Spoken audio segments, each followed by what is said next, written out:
Hey, what's up, guys? I just wanted to post a quick video. I'm going to review the first assignment, go over the second assignment, and answer a few questions that I think a lot of you might still have. So, first thing, the notes. A lot of you seem to struggle to find the notes. I had a lot of copied and pasted answers. Under files, which I know yours looks a little different than mine, but files, if you go into class materials or just right here, the key for the notes is there, but class materials, all sorts of different things. These are going to be important for your new assignment, the ones I just posted. But first thing, the Renaissance Notes key. That's going to open up actual filled in copies of the notes that you would have had in your packet that are blank. Okay, so you can hopefully see all those. Other one that I'll get to in a second here under class materials is just the rest of your packet. So a lot of you, I think, just ignored the readings. They're in your packet. So Renaissance Unit packet, it's just a scanned in version of everything that you guys were expected to look at, expected to do. So if you look at, sorry, scrolling down, the pages are labeled. So you might see, for example, a question that says, based on page 41, why were the Jesuits appealing to monarchs? So you would read about the Jesuits. Okay, so you have the reading here about the Jesuits. Basically, we just took some of the questions that are in the packet and put them in that document for you to turn in. Okay, so it's not expecting you to find anything. It says even next to the questions what you're supposed to do. Okay, so if I go back, so under assignments, where that assignment's due, and if you haven't turned in the first assignment, you still can. Okay, so a lot of you still haven't turned it in. We got about 50% maybe of you that have done it, not even.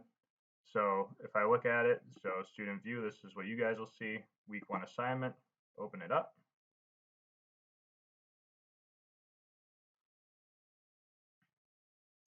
And this is what you would look at. Okay, so there's a few links to videos to help you out, but it says here even use pages 27 to 39 in that packet that I just pulled up to help you answer these questions. All right, so you can see here just a few examples. I typed in a couple answers, and I will talk about the rest.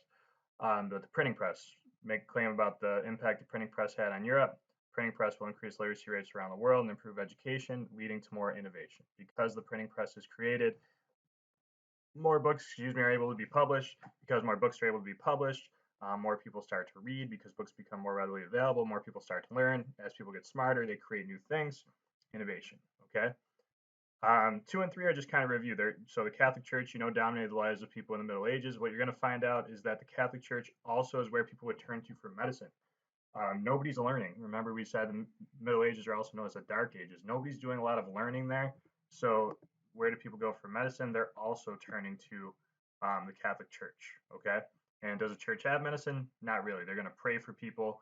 They're going to bless them, anoint them, and hope that God, fixes everything, makes them all better. Okay.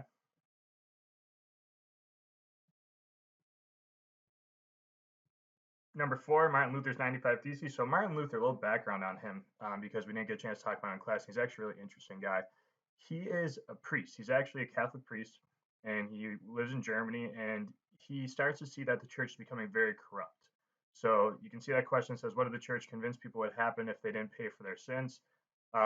If they paid for their sins, he convinced them that that was the only way they could go to heaven. So the church sells what are called indulgences. So the idea is that I commit a sin, now I'm going to go to hell unless I pay the church money to get that sin forgiven. Okay, it was basically a way for the church to be rich. The Pope at this time has exotic birds from all over the world. Um, you know, wears gold and all this other stuff. Lives in a really fancy palace. So the church is very, very corrupt. So Martin Luther, these 95 theses, it's actually 95 individual thoughts that he has of things that are wrong and need to be fixed with the church, and he nails those to the door of his church. Because back then that was like, hey, this is where everybody looks, this is where everybody sees everything. Think bulletin boards at school, or even today on like Twitter, right? Back then, the church door was the Twitter feed. Everybody's on there. They're like, oh man, this is what's happening. Look, look, look. Wow, Martin Luther posted this 95 Theses. What happens is some of the people that go to his church, they're actually going to take down his 95 Theses, bring them to a print shop. Remember, we talked about the printing press. And those 95 Theses are going to be published, and people around Germany are going to start to read it. Luther doesn't have an original plan to make a new church. He doesn't want to. He wants the Catholic Church to fix itself. He says, hey, I'm not trying to start anything, just think this would make us better. The Pope excommunicates him, which means he gets kicked out of the Catholic Church. He's told not to come back. Okay, so that's where his new religion of Lutheranism starts. All right, so that's what you need to know about Luther. Number 5, Henry VIII. Henry VIII is a king of England. And it says here he's a strong king or a bullying tyrant, which one you had to talk about. Basically, Henry's going to decide that he wants to break away from the Catholic Church, not for moral reasons like Luther. He wasn't worried about church corruption. He wasn't thinking that the church was taking advantage of people. Henry, like all kings, wanted a son. In order to pass on, your rule, you needed an heir to your throne. That heir needed to be a boy. And his wife could not produce boys. She kept having girls. Okay. Um, and because he keeps having girls, he wants to get a divorce. The Pope in the Catholic Church, you weren't allowed to get a divorce. It was seen as a sin. Pope says no, that he's not allowed to what they would call annul the marriage, which basically just means cancel it, pretend it never happened. So Henry breaks away from the church simply to just make his own church where he can get a divorce. Okay. Um, Monk that began the Reformation in Germany, again, Martin Luther.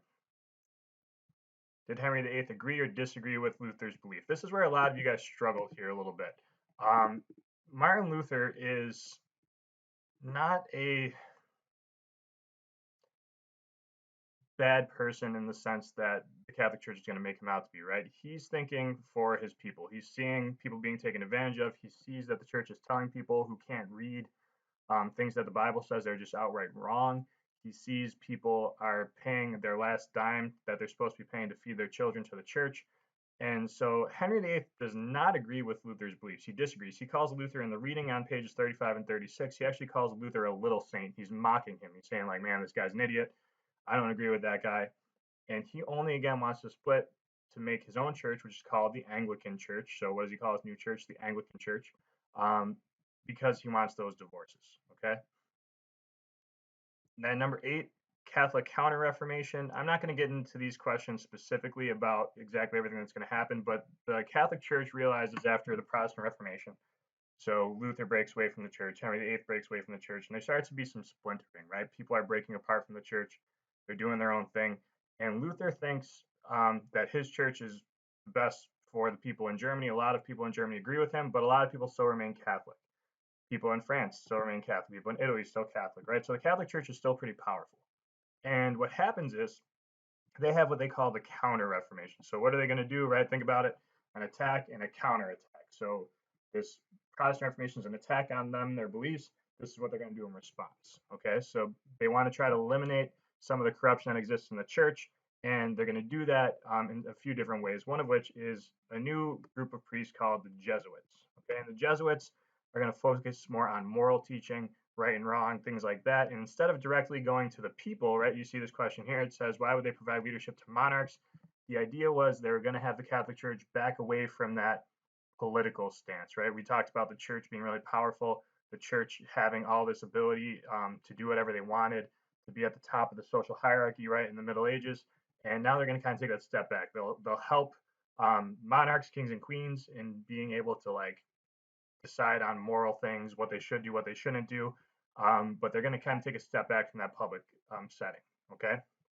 Part of this Counter Reformation too, getting into question 10 here, is something called the Inquisition. It starts in Spain and then is going to spread across a lot of Europe. So the Inquisition is actually a group of Catholics that go around punishing people for being not Catholic. So you can see how the church really didn't learn a lot from this whole Reformation thing with Martin Luther.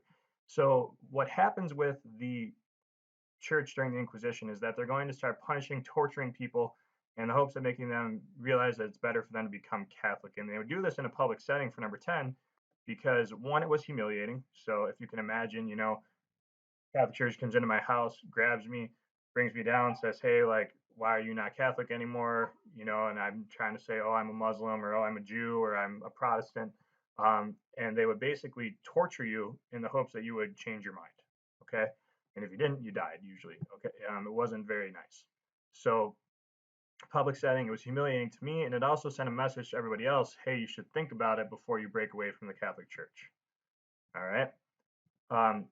Question 11, the Council of Trent, what did they do with indulgences? They decided to get rid of them. They realized that they're bad for the church.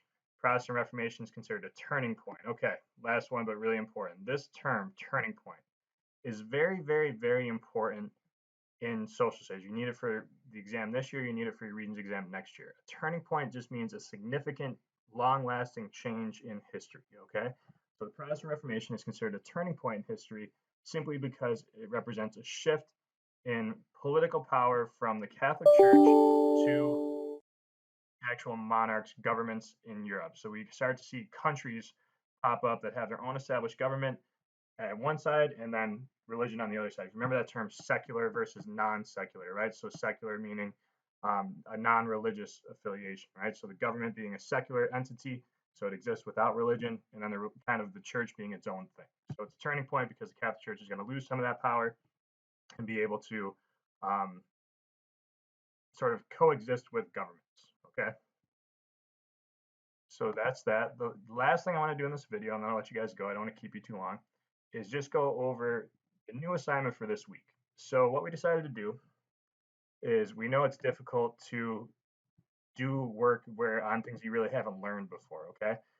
So what we decided to do is the rest of your assignments are just going to be practice document questions to review all of the materials that we've covered so far in class, all right? So for these, if you look at the instructions, it says answer the CRQ questions to the best of your ability. Remember that these answers will not always come from the documents. The documents are the topic. If you click on files and then class materials, you can find Global One review notes and intro unit vocab glossary, okay? I'm going to pull these up on my computer just because I made them. You can see what really we're talking about that'll help you out with these questions. So give me a second here. All right. So the review notes is basically just going to look like this once it loads. That's a log. There we go. So each page covers just a different topic that we've learned in class. So it starts off really simple, types of social scientists, primary versus secondary source, fact versus opinion. And then as you go down, you can see here there's another attachment I'm telling you to view, intro unit vocabulary that's going to define those terms, purpose, point of view, historical context, cultural diffusion, the earliest people in the Neolithic Revolution are unit 1, river valleys, codes of law, all these different things, okay? So if you look through this, if you need help on a document, it's there to help you, all right? So what are you going to be doing? So open this guy up. Is simply looking at documents that cover everything from the very beginning of the year all the way through to what we just finished in our class. So you can see the directions here. This is going to be due this week on the 29th. So if you look at the calendar, 29th, I believe, is next Sunday. Yep.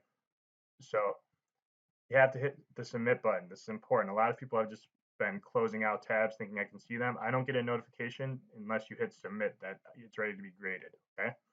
So scroll down, you can just see document 1, looking at ancient Babylon, Mesopotamia, right? The Tigris and Euphrates rivers, the Euphrates River, right?